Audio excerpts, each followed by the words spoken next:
Ką daryti, jei klientas turi ribotą biudžetą ir jis yra mažesnis už jūsų paslaugos kainą konkrečiam kliento projektui? Ar jūs turėtumėte būti draugiškas, fainas, prisitaikyti prie jo biudžeto ir bandyti jį tilpti? Taip galima savavališkai priimti sprendimą sumažinti kainą ir padaryti projektą pigiau, jeigu matot kažkokių nematerialių naudų, galbūt ateiti į bendradarbiavimus ir panašiai ir taip toliau, tačiau tai yra labai išimtiniai ir labai specifiniai atvejai. Dažniausiai, jeigu klientas negali investuoti į projektą tiek, kiek jis jam kainuotų būtent pas jūs, tai tiesiog nėra jūsų klientas. Lietuvoje video kūrėjų rinka didžiulė ir jis tikrai sugebės rasti kažką, kieno kainodara tiks jo ribotam biudžetui. O jūsų darbas čia būtų etiškai parekomenduoti jam kokį nors pažįstamą kolegą ar panašiai, kurie galbūt būtų jam tinkamas variantas.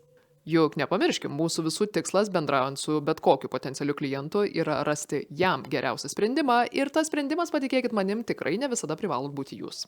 Tuo tarpu, sutikę paslaugą atlikti pigiau, jūs signalizuojate ne kokį nors draugiškumą, lojalumą ar sukalbamumą, o tiesiog paprasčiausiai savo kainos standartą. Toks klientas, net jeigu ir liks super dėkingas ir net jeigu jūs jam super aiškiai išaiškinsit, kad tai yra labai pamažinta kaina, jis niekada netaps pelningu klientu, nes kai tik jis turės daugiau pinigų ir galės įpirkti brangesnės kūrybinės paslaugas, jis jas pirks, patikėkit manim, nebe iš jūsų, o iš kažko, kas iš karto siūlo tiesiog brangesnės kūrybinės paslaugas. Taip yra dėl to, kad kliento galvoje jūsų kainos standartas yra tiesiogiai susijęs su tuo, kiek vertės jūs jam galite atnešti.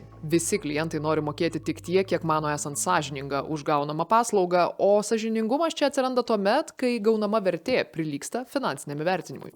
Todėl, jei jūsų klientas turi per mažą biudžetą, jūs turėtumėt galvoti ne kaip į jį įtilpti, o kaip galima sukurti klientui daugiau vertės, kad jam apsimokėtų daugiau investuoti, kad būtų aiški duomenimis apčiuopiama grįžtamoji vertė ir kad jūs nedirbtumėte į minusą.